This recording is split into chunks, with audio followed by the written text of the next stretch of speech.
Hey guys, are you ready to explore the world? Dive into stunning beaches, epic adventures, and jaw-dropping sights worldwide. Don't miss out, subscribe, and like if you're ready to join us and unlock the wonders of the globe.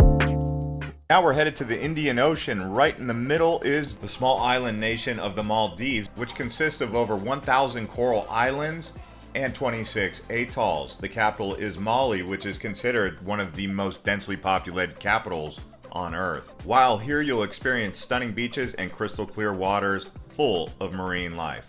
Best time to visit is dry season, December to March. I'm not going to necessarily say that people in their 40s or 50s are going to be going to these kind of clubs, but hey, that's up to you.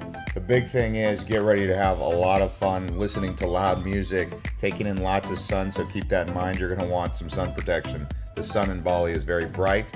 Here's the perfect place for you. Somehow untouched as it is nearly abandoned, Turks and Caicos is a magical world. It has spellbinding fine white sand, glimmering azure water, beautiful coral reefs, and an ideal vibe for a getaway. Number 19.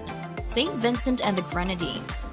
Imagine you were tucked in a thatched roof cottage resting over turquoise waters. Then you were embraced with a sweet scent of tropical flowers and rum punch that fills the air. You get to see people strolling along the secluded white sands, passing beside the shimmering waves under the sun with stunning coral reefs. This is the paradise of St. Vincent and the Grenadines. Well, November and December are typically known as the rainy months. But rain in Bali is possible any time of the year. After all, we are just south of the equator in the tropics. Very lush.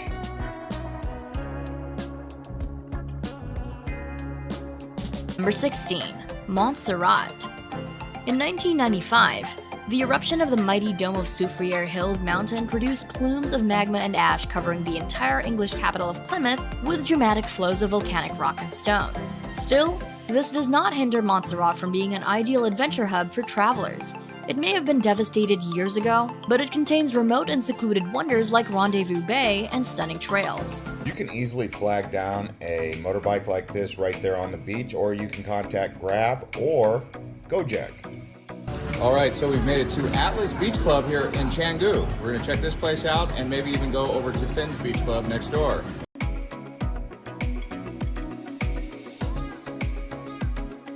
So general admission is about $10. That's 150,000 rupiah. Yeah, the Indonesian rupiah does use a lot of zeros. Just to put things into perspective, one US... Really a nice place to stay if you want relaxation. Compared to Kuta or some of the other beaches on the west side, a lot more relaxing over here in Sanur.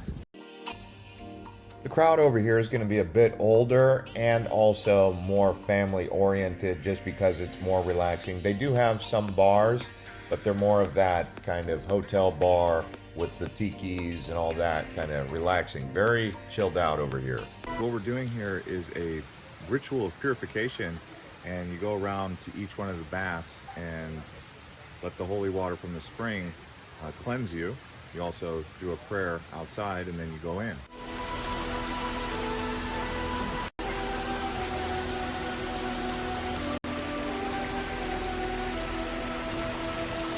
It's a long-tailed monkey that is found here in Indonesia. And the monkey sanctuary here is a natural habitat. Now there are some things that I would like to point out about this particular monkey. They are friendly, especially when you're feeding them.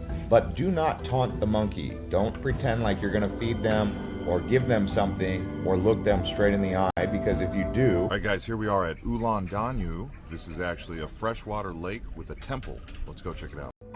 And it is 50,000 Indonesian rupiah per person. That comes out to around $3.50. And it is a garden around this temple on the lake, so it's very well manicured.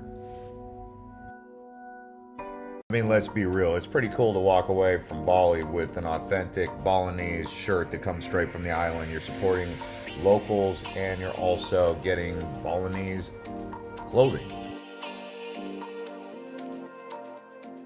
One of the great things about Bali is the bars here, they serve full towels.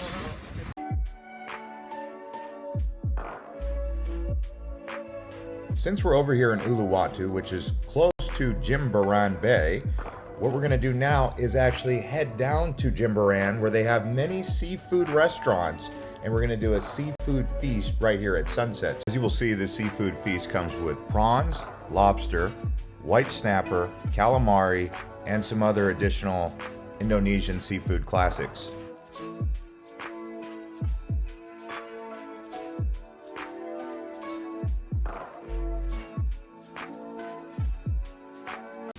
It's got a little bit of bones in it.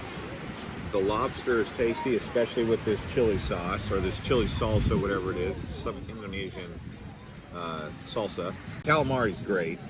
Now, to travel to Socotra, it's best to go with a tour company. They will help guide you around the island and get you the proper visas and also schedule your flights out of the UAE to get there. Now, one of my favorite features of Socotra is its dragon tree. It's one of the most unique looking trees I've seen, and it has a red sap that looks like blood. Now, the coastline of Socotra is also amazing. It has crystal clear water and white sand beaches. I particularly like Arher Beach with its sand dunes that are sandwiched between the cliffs and the coast. Socotra's scenery is truly on another level. Now after, we're going to head to Africa to visit Morocco. Located in northern Africa, Morocco was one of the most diverse and historical countries. It's home to snow-capped mountains, a mesmerizing coastline, and also the Sahara Desert. One of my favorite places is Ayat Ben Haddou. It's a historic clay brick village that dates back to the 11th century. It's been a popular filming site for movies and TV shows such as Game of Thrones. Another impressive place in Morocco is the Atlas Mountains. I mean, you wouldn't expect to find much snow in Morocco, but the Atlas Mountains are an exception. The highest peak is Toubkal with an elevation of 4,167 meters. Now when it comes to Morocco cities, Casablanca is the largest. My favorite feature of the city is the Hassan II Mosque. It was built in 1993 and its minaret stands 210 meters tall. Now as for Morocco's beaches, one of the most unique ones is Luggage Beach. It's located in southern Morocco on the Atlantic Ocean. It has red rock and this very peculiar arch. I mean, there's just so much to see in this incredible country. But anyway, now we're going to actually head towards one of the luxurious areas of Bali, the most luxurious area actually.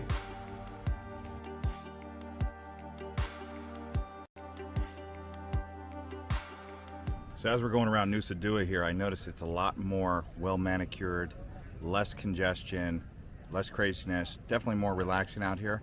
But you can see right now the tide is way out over here on this side of the island.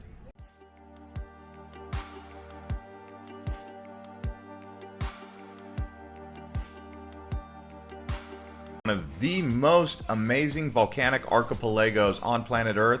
There is over 18 main islands with 3 smaller islands, and it was made famous by Charles Darwin, who is said to have developed his theory of evolution right here in the Galapagos Islands. There are many unique species of plants and animals like the giant tortoise, marine iguana, the blue-footed boobies, penguins, and much more. I mean, just such a unique place. After, we're going to head over to the country of Iceland. Known as the land of fire and ice, Iceland is easily one of the most beautiful countries in Europe and the world. With volcanic landscapes, endless waterfalls, and gigantic glaciers, Iceland is home to some of the most incredible places on Earth. Probably the most well-known region in the country is southern Iceland. It takes about 2 to 3 hours to get here from Reykjavik, and there's just so many attractions and beautiful places. One of the most well-known spots is Skogafoss. It's probably the most iconic waterfall in the country. Its drop is 60 meters high, and the power of the falls is insane. Now, one of my favorite destinations in the area is Reynisfjall Black Sand Beach. It's this incredible coastline that stretches a few kilometers to the west. The sand is so black and unique. My favorite feature of the beach is the Reynisdrangar rock formations. There are these jagged sea stacks that jut out of the sea with constant waves pounding on them. One of my personal favorite places in Iceland is its highlands. It's located in the interior of the country, and it's an extremely unique region home to otherworldly landscapes. One of the most impressive places is Landmannalaugar. It's home to rainbow-colored mountains, and there's a good amount of volcanic activity in the area with tons of thermales shooting out steam. I mean, Iceland just has so many incredible places to explore. Here we are in Peru, again in South America. This nation is home to some of the most amazing sights on Earth. The Atacama Desert, the Andes Mountains and the Amazon, Lake Titicaca, the capital of Lima, and Machu Picchu. Be sure to also explore Cusco. Now we're headed to Southeast Asia, to the Philippines, a place that is considered one of the premier travel destinations of the 21st century with over 7,000 islands and 109 million people living here. You originate in Manila and then you head out to one of those amazing tropical islands. This is one of the most popular beaches in all of Bali. Kuta gives you sunset because it faces west. Sanur gives you sunrises because it faces east. And what you can expect to find in Sanur Beach is going to be these beach bungalows that are very creative, embedded in the jungle right here on the beach. Thanks for watching. Like what you saw, don't forget to subscribe and hit the like button for more amazing travels.